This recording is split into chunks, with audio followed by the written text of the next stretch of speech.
Seraphina, my own sister, shattered the solitary boundary I had established, jeopardizing my entire family. Then she arrived for dinner, wine glass in hand. When I questioned her relentless actions, her chilling response was, "He's still alive, isn't he?" That occurred 10 months ago. This very day, I watched her on my security camera, yelling my name, imploring me to stop. My relationship with Seraphina was, at best, unremarkable. We rarely spoke, yet never truly clashed. There were no shared clothes, no whispered secrets about crushes, none of the typical sisterly bond.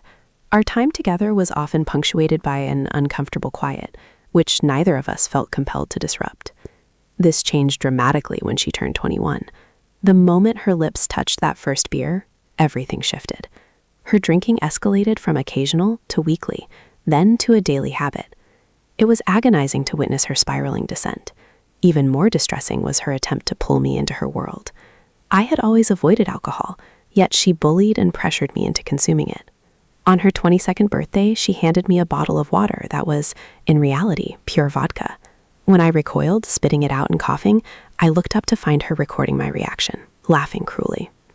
I gave her one final chance after that. I explicitly stated that if she ever tried to force alcohol on me again, I would sever all ties. A month later, it was her and her boyfriend's anniversary. They invited me out, and Seraphina vowed she wouldn't push me to drink. Naturally, she broke her promise. Throughout the evening, she continuously gave me heavily diluted drinks, so subtly mixed that I didn't even realize they contained alcohol. Vodka, whiskey, even rum.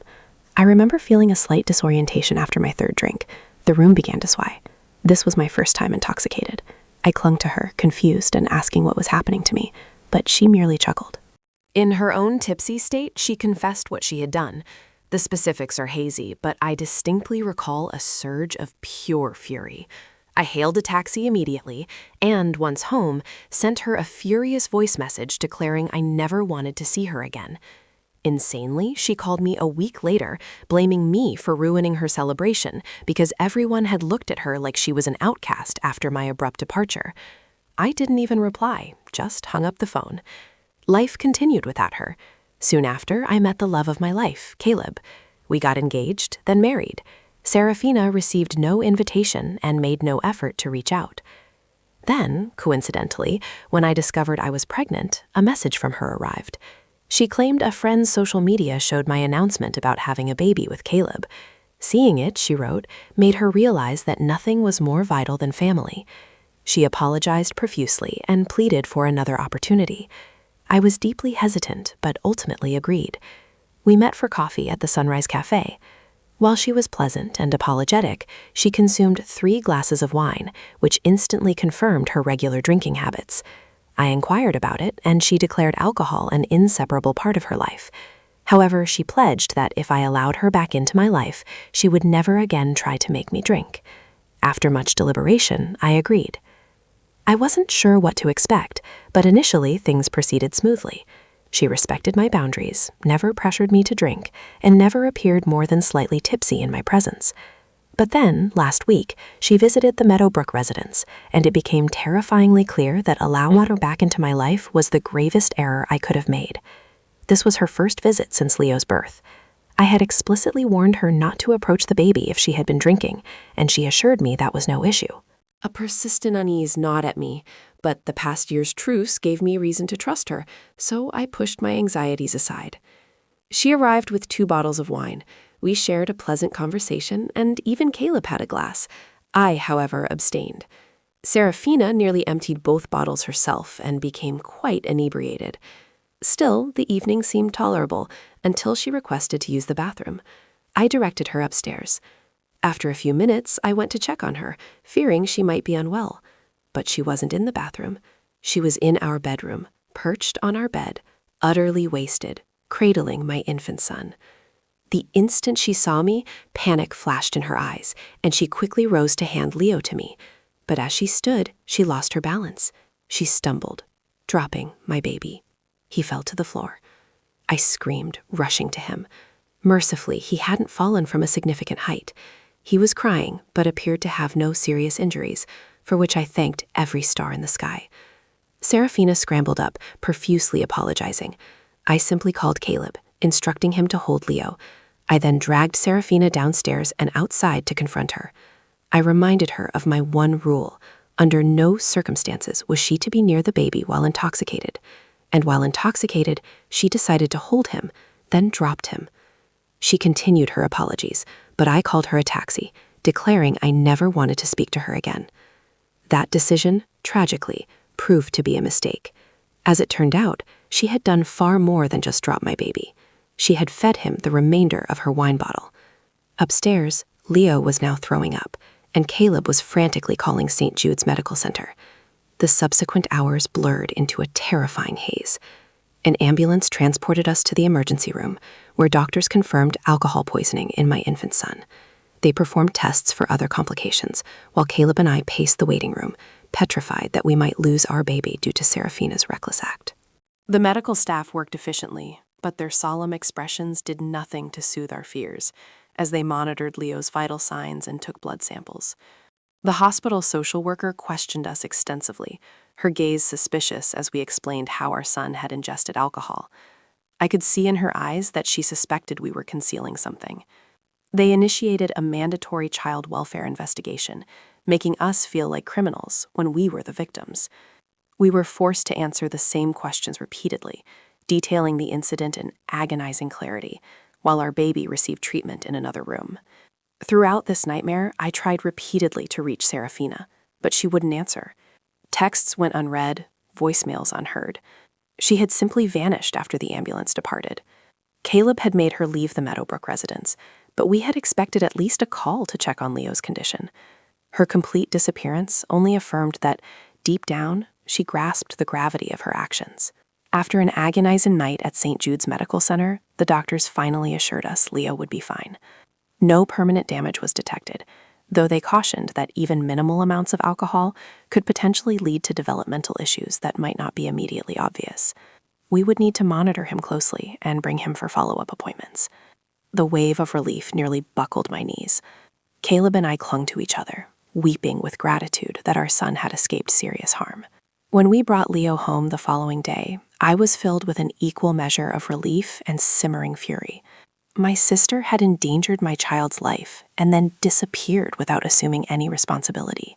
That afternoon, while Leo napped under Caleb's watchful eye, I drove to the Willowbrook lofts, running on adrenaline and no sleep. My knuckles were white on the steering wheel as I rehearsed what I would say, determined to make her grasp the repercussions of her behavior. I pounded on her door until her boyfriend, Elias, answered, looking bewildered and hungover. He insisted Seraphina wasn't there and hadn't come home after visiting us last night. I showed him photos of Leo in the hospital and explained what had transpired. The color drained from his face.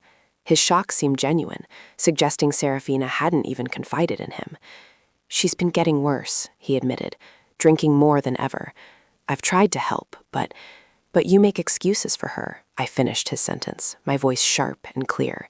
"You're enabling her, and she nearly killed my baby yesterday." The words cut through any defense he might have been preparing. He denied this, claiming she had endured difficult times I couldn't comprehend. I lost my temper then, telling him exactly what I thought of both of them. Before leaving, I made it crystal clear. If either of them came near my family again, I would ensure their arrest. His stammered apologies followed me down the hallway, but they meant nothing compared to my baby's safety. Back home, I found Caleb holding Leo, who was thankfully sleeping peacefully. We immediately agreed. Seraphina was permanently excised from our lives. We blocked her number, social media accounts, and email addresses. We installed a simple security camera at our front door. We meticulously documented everything that had happened for potential legal action if necessary. These decisions came easily. Our son's safety was non-negotiable. For a week, we focused solely on Leo's recovery, taking turns monitoring him day and night. He seemed to be bouncing back well, showing no lasting effects from the ordeal. We were just beginning to breathe easier when my phone exploded with messages from relatives. Seraphina had posted a tearful, clearly intoxicated video online, claiming I was deliberately keeping her from her nephew out of spite. She depicted herself as a loving aunt who made one tiny mistake and was now being cruelly punished. The video prompted a flood of family members to contact me, demanding to know why I was being so harsh to my clearly remorseful sister. Some even suggested I was using this incident as an excuse to perpetuate our long-standing feud, as though protecting my child was merely a vindictive act. I couldn't believe it. She had endangered my child's life, vanished for a week, and then tried to portray herself as the victim. When I attempted to privately message key family members with the truth, I discovered Seraphina had preemptively told them I was exaggerating and that Leo had simply taken an accidental sit from her glass. Several relatives were now convinced I was overreacting to punish my sister. Their willingness to believe her narrative without even hearing mine was profoundly painful, revealing fault lines in our family I hadn't fully appreciated before. Yesterday, we received a formal-looking letter from Seraphina asserting she had entered the Renewal Institute, and her therapist recommended family healing as part of her recovery process. She requested visitation rights with Leo once she completed the program. Caleb suggested we verify this sudden rehabilitation, so I called the facility she named. It didn't exist. I'm sitting here now, gazing at my beautiful baby boy sleeping in his crib, wondering how my own sister could first endanger his life and then lie so brazenly to manipulate her way back into our lives. Caleb wants to obtain a restraining order, but some family members are already calling us heartless for not giving her another chance. The division among our relatives has added another layer of stress to an already traumatic situation. Am I wrong to permanently cut Seraphina off after what she did? How do I protect my son from both her and the family members who seem blind to the danger she poses? I never imagined becoming a mother would mean defending my child from my own sister, but here we are. Every parenting book I read prepared me for sleepless nights and feeding challenges. None prepared me for having to shield my infant from someone who should have loved and protected him as family. The next day, I contacted Marcus, a friend who worked as a detective and has assisted us with minor issues in the past. I needed advice regarding restraining orders and what evidence we'd require. He came over during his lunch break and reviewed everything we had so far. "Look, I'm going to be straightforward with you," Marcus said after examining our documentation. "Obtaining a restraining order isn't impossible, but judges typically need more than a single incident to establish a pattern of behavior." I showed him the fake rehab letter, the social media posts, and played Seraphina's intoxicated video. His expression grew more serious with each piece of evidence. "Document everything," he advised. "Every text, every call, every social media post. Install cameras if you can afford them, and most importantly, do not engage with her directly." After he left, I set up a dedicated email account solely for documenting Seraphina's harassment. I forwarded all messages from relatives, screenshots of her social media posts, and wrote a detailed account of what happened with Leo while it was still fresh in my mind.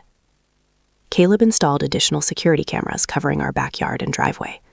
That night, we received our first alert from the front door camera. I checked the footage, expecting a package delivery or something innocuous. Instead, I saw Seraphina stumbling up our walkway at 11:30 p.m., clearly intoxicated, clutching a bouquet of flowers and a teddy bear. She rang the doorbell repeatedly, then sat on our porch for nearly 20 minutes before leaving the items with a note. Caleb ventured out to retrieve them when she was gone. The note read, "I'm so sorry for the misunderstanding. Please let me see my nephew. He needs his auntie in his life. Love, Meg." The flowers reeked of cigarette smoke and alcohol, as if she'd brought them straight from a bar. I added this incident to our documentation file and discarded everything. The fact that she'd come to our home drunk only solidified that she hadn't changed at all. The next morning, I called Evergreen Pediatrics to warn them that Seraphina might attempt to access Leo's medical records. They added a note to his file requiring additional verification for any information requests. Later that day, I received a call from Evergreen Pediatrics. "Mrs. Alara, this is Brenda from Dr. Allister's office. I wanted to inform you that someone claiming to be your sister called, requesting copies of Leo's records. Following your instructions, we declined to release any information." My blood ran cold. "Did she say why she wanted them?" I asked. "She said she was helping you gather documentation for a specialist consultation. When we asked for the authorization form you supposedly signed, she hung up." I thanked Brenda for the call and immediately contacted Marcus again. He stated this strengthened our case, but still wasn't quite enough for an emergency restraining order. He suggested we notify Leo's future daycare about the situation. The following day, Caleb and I visited Whispering Pines Preschool, where we'd planned to enroll Leo when I returned to work. As we explained our situation to the manager, Luna, her expression shifted from professional politeness to concern. Actually, she said hesitantly, someone matching your sister's description was here yesterday, inquiring about enrollment procedures. She said she was thinking of registering her nephew and wanted to tour the facility. The realization that Seraphina was tracking our movements so closely made me physically ill. We showed Luna a photo of Seraphina, and she confirmed it was the same person. We immediately decided against using that daycare and began researching home-based nanny options instead. That weekend, my mother, Eleanor, called to invite us to Sunday dinner. "Arthur and I miss you all so much," she said. "We promise Seraphina won't be there.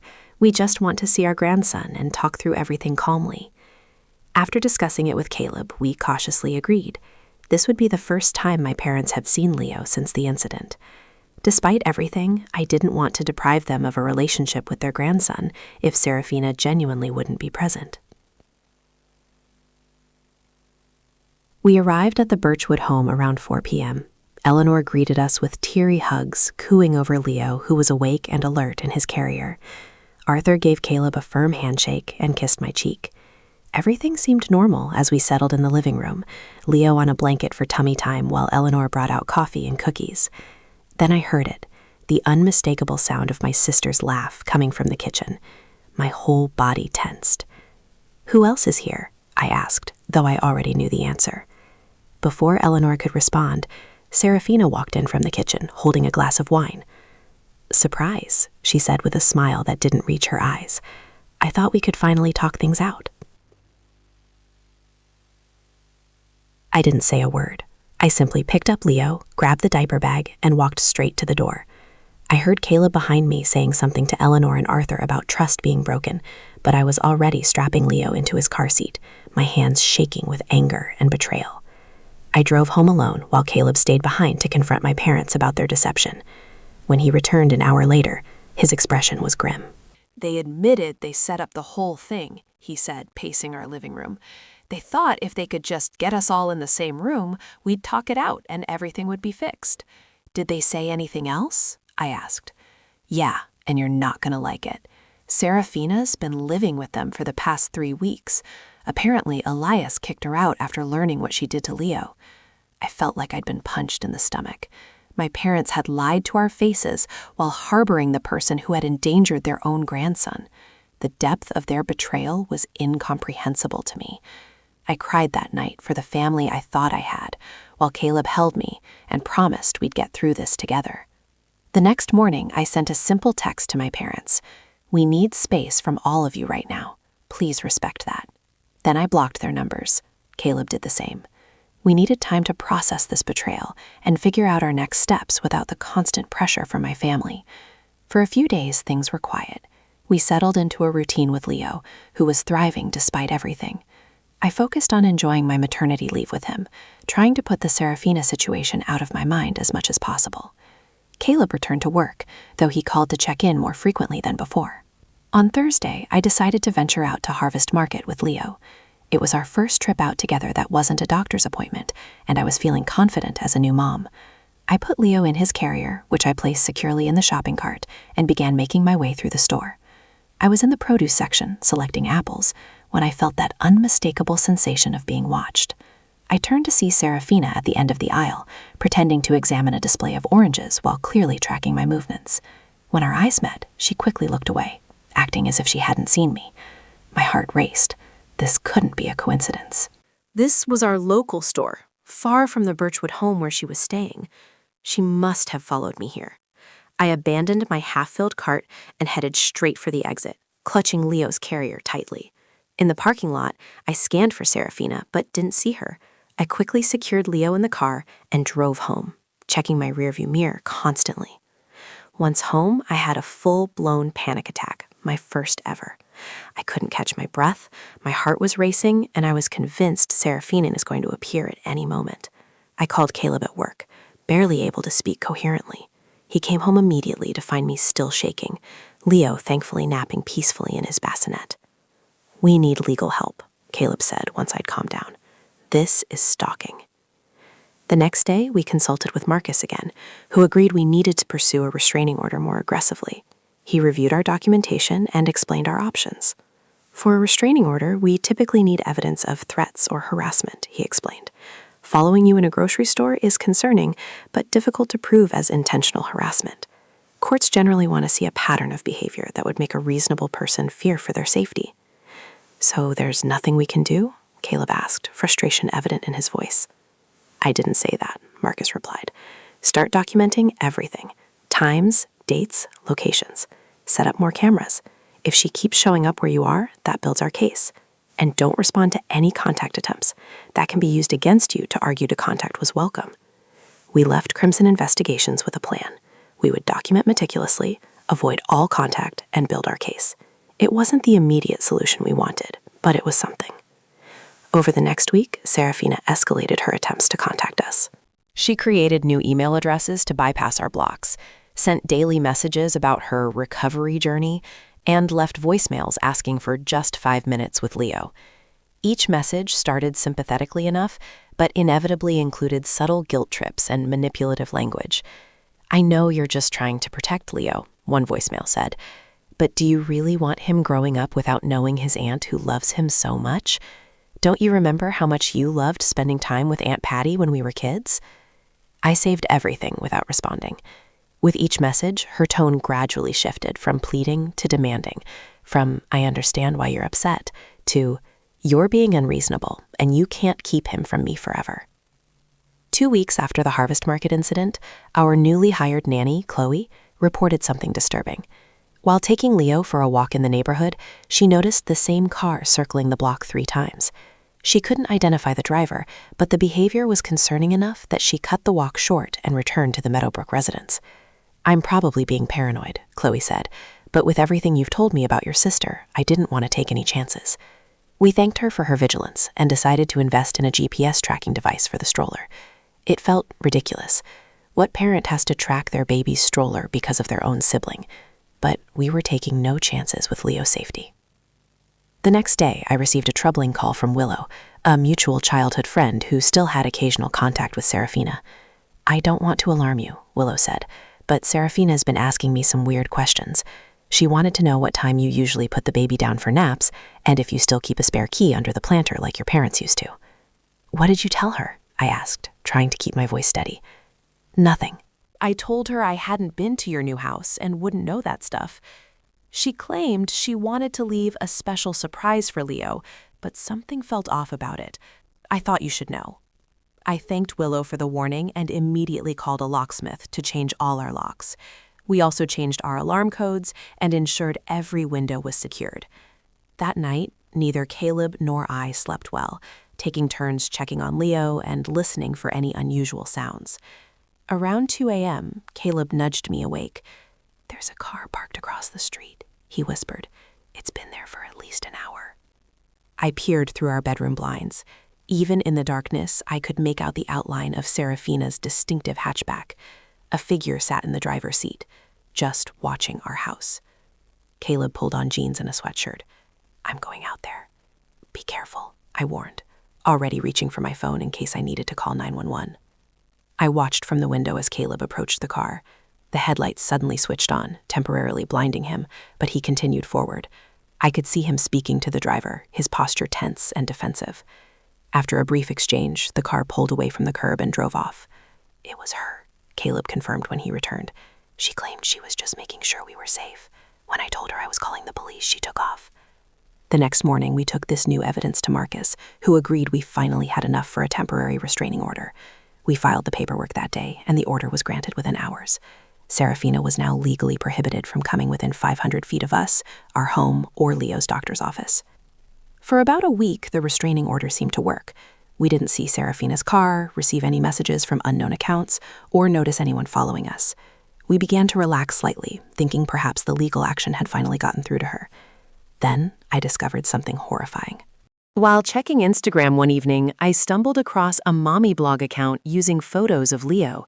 The account was called Auntie's Adventures and featured dozens of my Facebook photos of Leo with captions like, "My precious nephew growing so fast," and "Can't wait for our next cuddle session."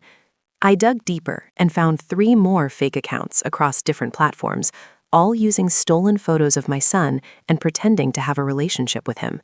One even included fabricated stories about babysitting adventures and special auntie and nephew moments that never happened. I spent hours reporting these accounts and adjusting our privacy settings to lock down all our personal information.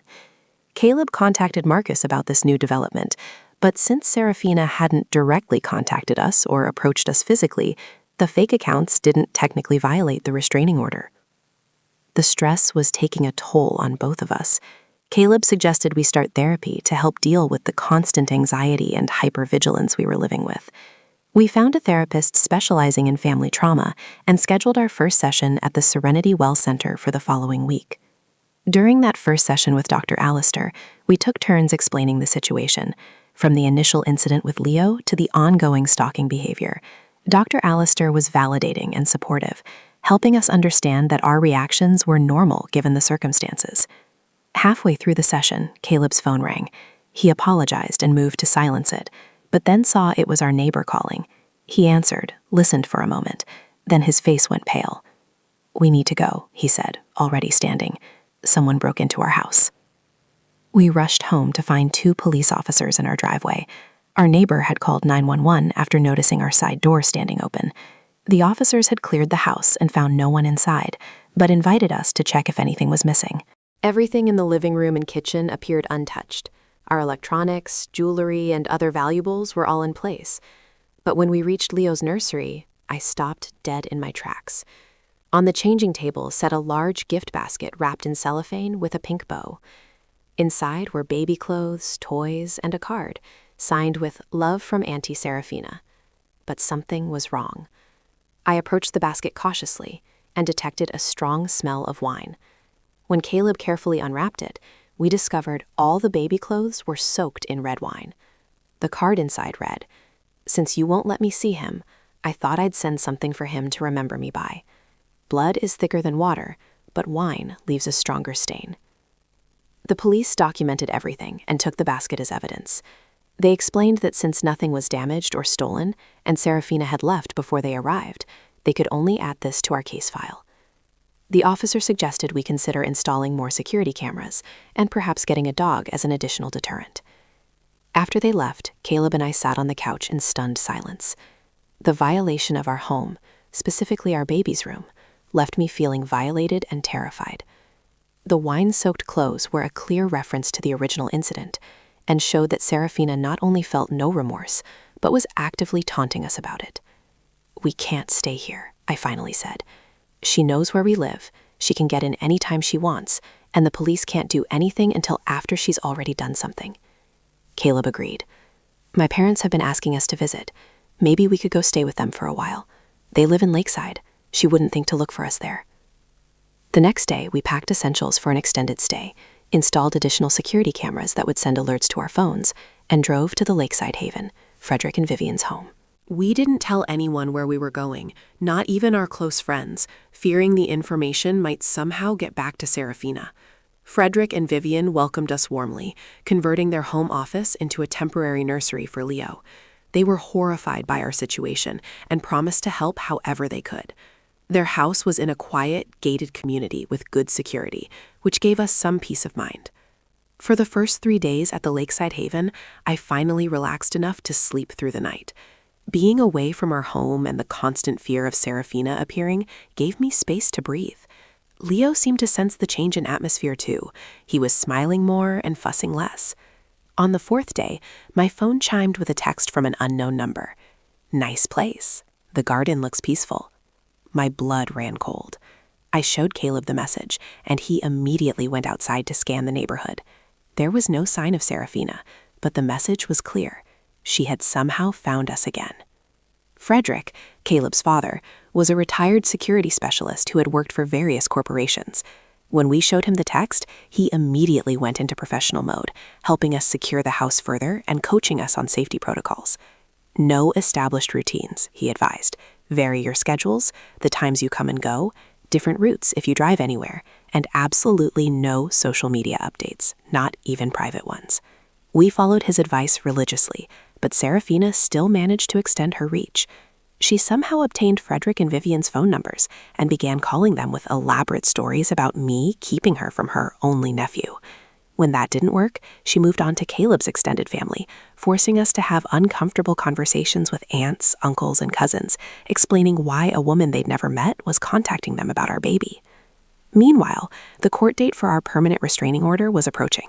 We gathered all our evidence, the hospital records, police reports, photographs of the wine-soaked baby clothes, records of the fake social media accounts, and statements from witnesses like Willow and Chloe. Marcus was confident we had a strong case. The day before the hearing, we received notice that Seraphina had hired her own attorney, Mr. Thorne, a surprisingly high-profile lawyer known for aggressive tactics. How she afforded him, I had no idea, but his involvement raised the stakes significantly. In Justice Plaza Courthouse, I presented our case as calmly and factually as I could, despite my nerves.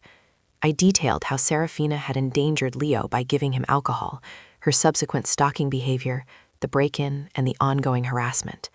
Our documentation was thorough and well-organized, thanks to my obsessive record-keeping over the past weeks. Then, Mr. Thorne stood up.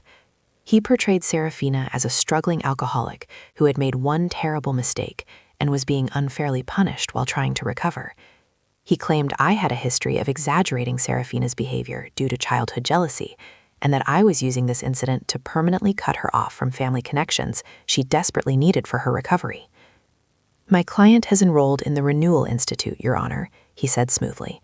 "She acknowledges her grave error in judgment, but is actively seeking help. Permanently severing family ties through this order would be detrimental to her recovery and denies the possibility of supervised reconciliation in the future." The judge asked several pointed questions of both sides, then announced he would take a 30-day continuance to review all evidence before making a final decision.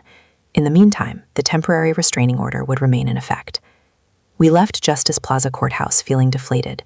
We'd hoped for immediate resolution, but now faced another month of uncertainty. As we walked to our car, I spotted my mother, Eleanor, standing near the courthouse steps. She approached cautiously, looking thinner and more tired than I remembered. "Can we talk?" she asked, just for a minute. Caleb squeezed my hand, but stepped away to give us privacy. I crossed my arms defensively, not ready to forgive her betrayal. "Seraphina told us she's having suicidal thoughts," Eleanor said without preamble. "She says being cut off from family is killing her. Can't you drop this restraining order and let us work together as a family to help her?" I couldn't believe what I was hearing. "Mom, she gave alcohol to my infant son. She broke into our house. She's stalking us, and you want me to just forgive and forget because she says she's suicidal?" Eleanor looked down. "We're just trying to help both our daughters. Is that so wrong?" "How did she find us at the Lakeside Haven?" I asked suddenly, a suspicion forming. Eleanor's guilty expression confirmed my fears before she spoke. "I might have mentioned where you were staying. I didn't think it was a secret." The betrayal hit me all over again. My own mother had compromised our safety, all while trying to guilt me into dropping protections for my child. I took a deep breath, fighting back tears. "We're done here," I said quietly. "Don't contact us again until you decide which daughter's well-being you actually care about." I walked away, joining Caleb at the car. As we drove back to the Lakeside Haven, I explained what had happened. We decided it was time to cut contact with Eleanor and Arthur as well, at least temporarily. They had proven they couldn't be trusted with even basic information about our whereabouts. That evening, Vivian handed me a sealed envelope that had been dropped off while we were at court. "A young man delivered this," she explained. "He said it was important." Inside was a handwritten letter from Elias, Seraphina's ex-boyfriend. He explained that he'd broken up with her after witnessing her obsession firsthand and wanted to warn us about her deteriorating mental state. "She talks about rescuing your baby all the time," he wrote. "She's drinking heavily again and has a whole wall covered with photos of him printed from your old social media. I'm truly scared for what she might do and thought you should know." We immediately provided this information to Marcus and the police, who finally began taking our concerns more seriously. Marcus filed an addendum to our restraining order request, including Elias's letter as new evidence. The night before our rescheduled court date, the security system at the Lakeside Haven triggered an alert. The cameras captured Seraphina attempting to enter the backyard by scaling the fence. The alarm had activated automatically, sending her running before she could get fully over the fence. The footage clearly showed her face, giving us fresh, undeniable evidence of her violating the temporary order. In Justice Plaza Courthouse the next morning, the judge reviewed both the original evidence and the new developments. This time, Seraphina appeared surprisingly composed. She wore a conservative dress, minimal makeup, and kept her eyes downcast in an appearance of contrition. Her attorney, Mr. Thorne, presented a new narrative. Seraphina had recognized her problems and was actively seeking treatment for alcohol addiction. He submitted paperwork from a treatment facility as evidence of her commitment to change. When given my chance to speak, I delivered an emotional but fact-based account of everything that had happened. I explained that while I wished my sister well in any genuine recovery effort, her repeated violations of boundaries and the escalating nature of her behavior made me fear for my family's safety. Your Honor, I said, my voice catching despite my best efforts. I wake up every night checking that my baby is still breathing in his crib. I can't go to Harvest Market without looking over my shoulder. My sister gave alcohol to my infant, broke into our home, and has now followed us to a different city. This isn't about punishment. It's about protection. The judge considered all the evidence, particularly the recent security footage showing Seraphina's attempt to enter Frederick and Vivian's property. He granted the permanent restraining order immediately, ordering Seraphina to stay at least 1,000 feet away from me, Caleb, Leo, and any residence or workplace associated with us for a period of 3 years. We felt momentary relief as we left Justice Plaza Courthouse, but it was short-lived. Within hours, Seraphina violated the order by sending an email from a new address. No piece of paper will keep me from what's mine. Blood doesn't smudge away with a judge's signature. We forwarded it immediately to the police and Marcus, who advised us that this violation could result in her arrest. Officers went to Seraphina's last known address to serve the restraining order and potentially arrest her for the immediate violation, but discovered she had vacated the Willowbrook lofts days earlier. What they found there was disturbing. According to the officer who called us, her apartment was filled with empty liquor bottles and a wall covered with printed photos of Leo, some taken from social media, others clearly photographed through windows or from a distance. There were also maps with our routines noted, including Leo's usual nap times and when Caleb typically left for work. An alert was issued for Seraphina's apprehension, which only intensified our fear. Not knowing where she was or when she might appear next meant we couldn't let our guard down for a moment. We decided to remain at the lakeside haven rather than return home, feeling at least somewhat safer with the gated community and additional security measures. 3 tense days passed with no sign of Seraphina. We began to hope that perhaps she'd left the area entirely, seeking a fresh start somewhere else. Caleb even ventured back to the Meadowbrook Residence briefly to collect more of our belongings, reporting that everything seemed untouched since we'd left. On the 4th day, Chloe took Leo to Oak Haven Park within the gated neighborhood. Vivian went along, giving me my first hour alone in weeks. I used the time to shower and actually blow-dry my hair, small acts of self-care that had become luxuries in our constant state of vigilance. My phone rang just as I was finishing. It was Chloe, her voice tight with controlled panic. "I think I just saw your sister," she said quietly. "There's a woman who's been following us around the park for the last 20 minutes. She's keeping her distance, but I recognize her from the photos you showed me."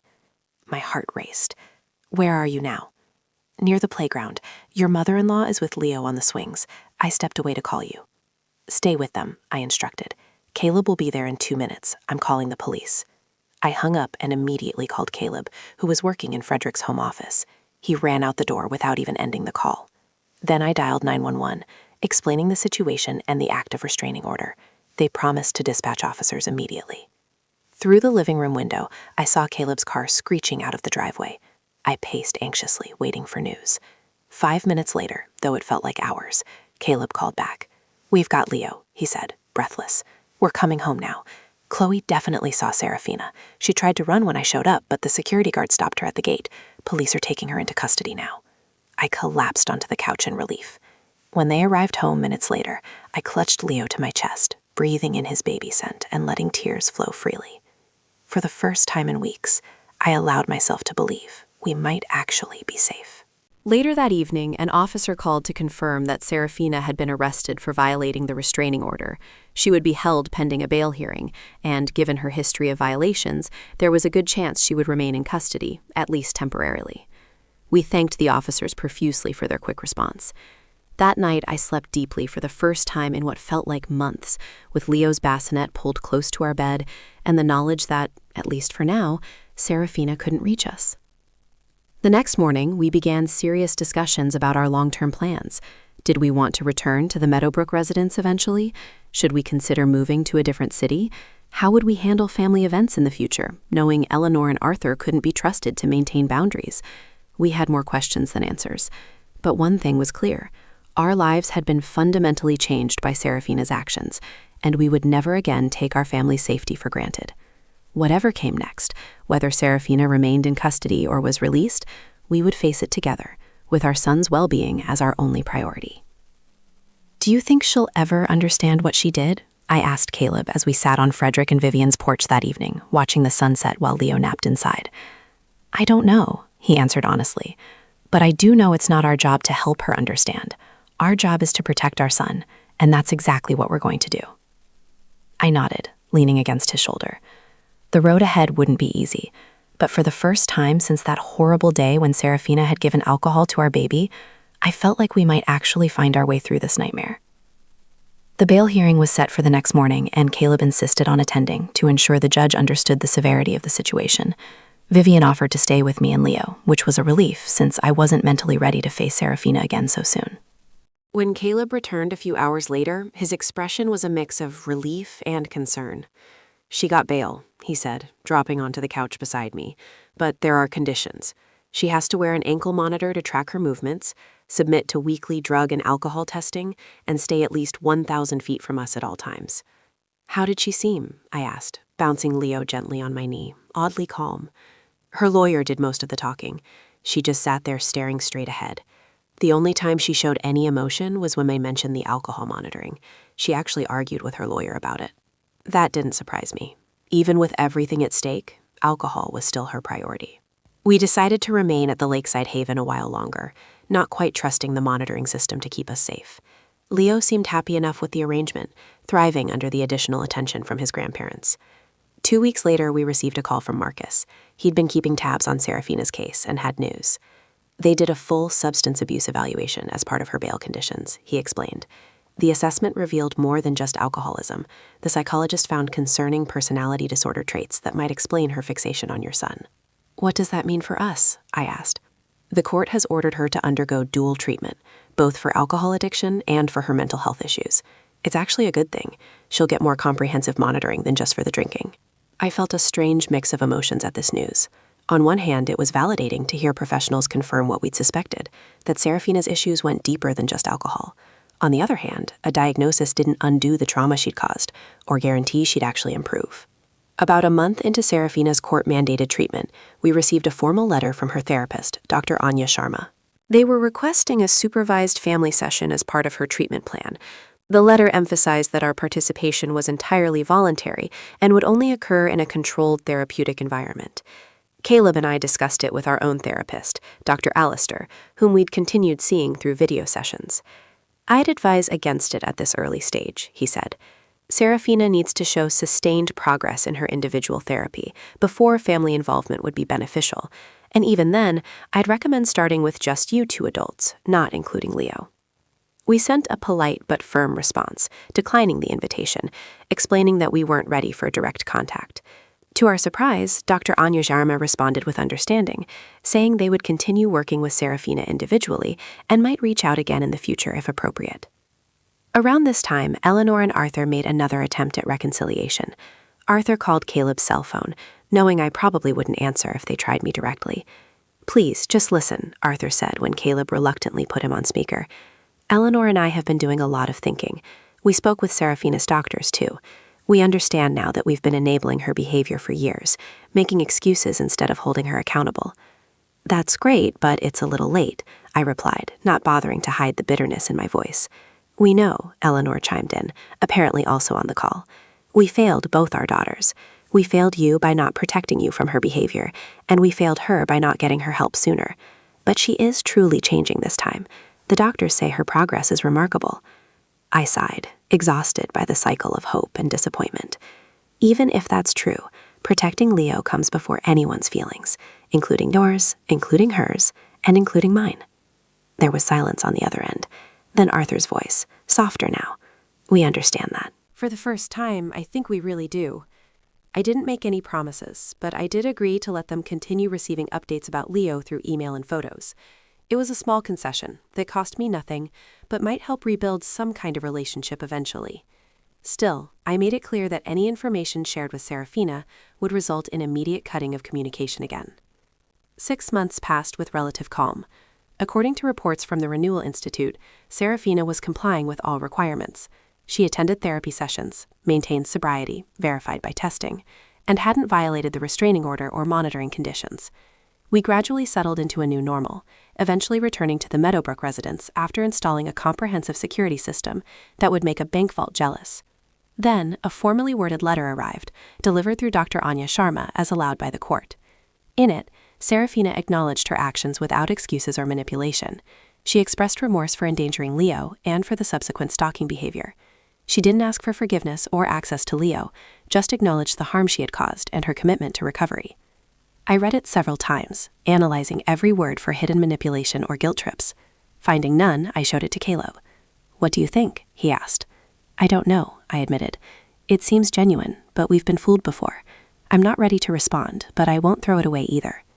We decided to acknowledge receipt of the letter through Dr. Anya Sharma, but maintained our position that direct contact wasn't currently on the table. Dr. Anya Sharma continued sending occasional updates, all indicating significant improvements in both Seraphina's sobriety and understanding of boundaries. I remained cautious, insisting on concrete evidence of change over an extended period before considering any kind of reconciliation. We agreed to receive updates, but refused direct contact until she demonstrated at least 1 year of stability. It was a hard line, but one Caleb fully supported. Some family members called us stubborn, but they hadn't lived through what we had. 14 months after Seraphina's arrest, Dr. Anya Sharma reached out again, proposing a carefully controlled meeting in her office. The idea sent me into an anxiety spiral. Despite all evidence of Seraphina's progress, the thought of facing her brought back all the fear and trauma. Caleb suggested a compromise. What about a video session first? That way we could disconnect immediately if things went south. It seemed like a reasonable middle ground. We scheduled the session for the following week, with Dr. Anya Sharma moderating and Dr. Alastair joining to support us. When Seraphina's face appeared on the screen, I was struck by how different she looked. Her complexion was clearer, her eyes brighter and more focused. The slightly bloated appearance that comes with heavy drinking was gone. She seemed genuinely transformed. "Thank you for agreeing to this," she began. "I know it couldn't have been an easy decision." For the next hour, she spoke candidly about her recovery journey. She acknowledged the harm she'd caused without excuses, taking full responsibility for her actions. She talked about the work she'd done to understand the roots of her alcoholism and her unhealthy fixation on Leo. "I was trying to fill an emptiness inside me," she explained. "When you got pregnant, I convinced myself being an aunt would give me purpose. Then when you rightfully kept me away after what I did, that obsession just grew." I listened silently, monitoring my own emotional reactions while trying to assess her sincerity. "I hope someday I can be an aunt to Leo, in whatever capacity you deem appropriate," she said toward the end of the session. "But I understand that may never happen, and that's a consequence of my actions that I have to accept." That comment triggered my protective instincts. "I appreciate your progress," I said carefully, "but I need to be very clear. Access to my child is not on the table in any foreseeable future. Any relationship we might rebuild would be between us, as sisters only." To my surprise, she nodded without argument. "I understand completely. That's a totally reasonable boundary." After several more video sessions over the course of 2 months, we cautiously agreed to an in-person meeting at Dr. Anya Sharma's office. When Seraphina arrived, she was carrying a gift bag. "This is for Leo," she said, holding it out. I immediately stiffened, thinking of the wine-soaked clothes from before. "We discussed no gifts," I reminded her. "You're right. I'm sorry." She set the bag aside without protest. Old habits. I should have respected that boundary. The fact that she accepted this correction without defensiveness was actually more convincing than any apology could have been. Throughout the session, she remained focused on making amends to me and Caleb, rather than trying to establish any connection to Leo. When Eleanor and Arthur learned we were having these meetings, they immediately started pressuring us to accelerate the reconciliation process. "It's been almost 2 years," Eleanor argued during a phone call. "Seraphina's done everything the courts and doctors have asked. Don't you think it's time to be a family again?" "No," I said firmly. "Rebuilding trust takes years, not months. The fact that you're trying to rush this shows you still don't fully understand the situation." That shut down the conversation quickly. Over time, Eleanor and Arthur learned that pushing only resulted in us pulling back further. They eventually accepted our timeline, even if they didn't fully understand it. By the 2-year mark of Seraphina's recovery, we had established a cautious, distant relationship. She attended occasional family gatherings where Leo was present, but under strict conditions. She remained completely sober and was never alone with him. She accepted these limitations without complaint, seeming to understand they were the natural consequences of her past actions. Meanwhile, I continued my own therapy, working through the trauma and hypervigilance that still affected me. I jumped at unexpected noises and still checked the locks multiple times each night. I struggled with anxiety whenever Seraphina was in the same room as Leo, watching her every movement like a hawk. Dr. Allister assured me these reactions were normal given what we'd experienced, and would likely ease with time and continued safety. "You're not obligated to trust someone who has given you reason not to," he reminded me. "Trust is earned, not owed." That perspective helped me navigate the complicated feelings that arose as Seraphina continued to demonstrate change. I was learning to trust my instincts while allowing for the possibility of measured reconciliation. When Leo turned 4, we held a small birthday party at Maplewood Greens. Family and a few friends attended, including Seraphina, who now had nearly 3 years of sobriety. She brought a modest gift that she first showed to me for approval, a picture book about dinosaurs, Leo's current obsession. During the party, I noticed Seraphina step away from the group, sitting alone on a bench at the edge of the playground. I hesitated, then decided to join her. "Everything okay?" I asked. "Just taking a moment," she said. "These gatherings can still be triggering sometimes, being around people who are drinking." I hadn't even thought about that. Several adults were having beer or wine with the pizza. "Do you need to leave? We'd understand." She shook her head. "No, I've got coping strategies now." "I wanted to tell you something, actually. Today marks 3 years sober for me." "Congratulations," I said, genuinely impressed by the milestone. "I don't want to make a big deal about it," she continued. "It's not why I mentioned it. I just wanted to thank you." "Thank me for what?" "For maintaining your boundaries. If you had given in when I was manipulating everyone, if you had allowed me back into your life easily, I probably wouldn't have gotten the help I needed. Your refusal to accept my behavior forced me to actually confront my issues." I didn't know what to say to that. After a moment, I simply nodded and said, "I'm glad you're doing better." As I walked back to the party, I realized we had found a new equilibrium. Not the close sisterhood I might have dreamed of as a child, but a carefully managed relationship built on hard-earned respect. Leo's safety and well-being remained the non-negotiable priority, but there was room now for cautious interaction. Last week, Seraphina celebrated 4 years of sobriety. She moved to a neighboring town for a job in addiction counseling, using her experience to help others. She maintains appropriate boundaries, always checking before sending gifts for Leo's birthdays and holidays. She never asks for unsupervised time with him and respects our parenting decisions without question. Sometimes I catch myself watching her interact with Leo during family gatherings, him showing her his latest Lego creation, her responding with appropriate interest. In those moments, I feel a complex mix of emotions, lingering weariness, sadness for what might have been in a different reality, but also a measured appreciation for the work she's done to change. Leo knows a simplified version of our history. We explained that Auntie Seraphina was very sick when he was a baby, and made some bad choices that meant she couldn't see him for a long time. He accepts this with the straightforward logic of children, neither particularly attached to her nor afraid of her. As for me, I've come to accept that some wounds never fully heal. I doubt I'll ever completely relax when Seraphina is around Leo. I'll probably always have that instinctive urge to move closer when she interacts with him. But the acute fear has subsided, replaced by a vigilant caution that feels manageable. Caleb and I recently discussed having another child. The conversation brought up unexpected anxiety for me. Memories of those terrifying days with Leo flooded back, but Caleb gently reminded me that we're not the same people we were then. We're stronger, more prepared, with boundaries firmly in place.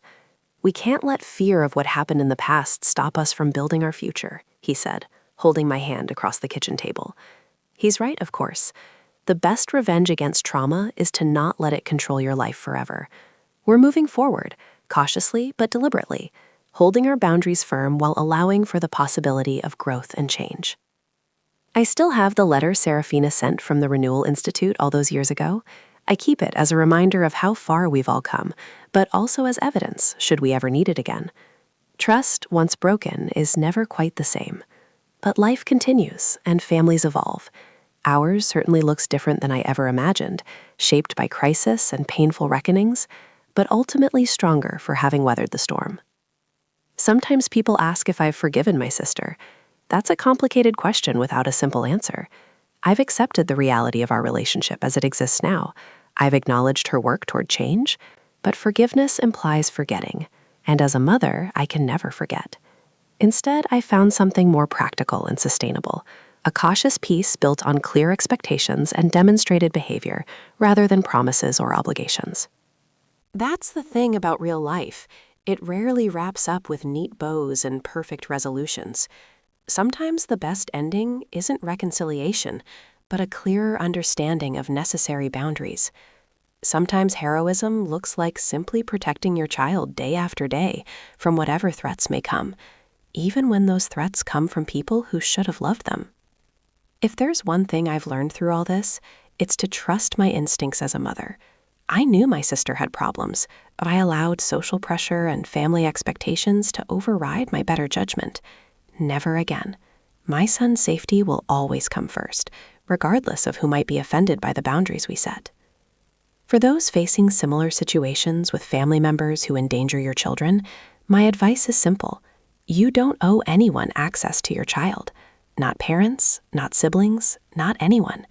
A relationship with your child is a privilege, not a right, and those who violate your trust with something as precious as your child's safety forfeit that privilege, potentially forever.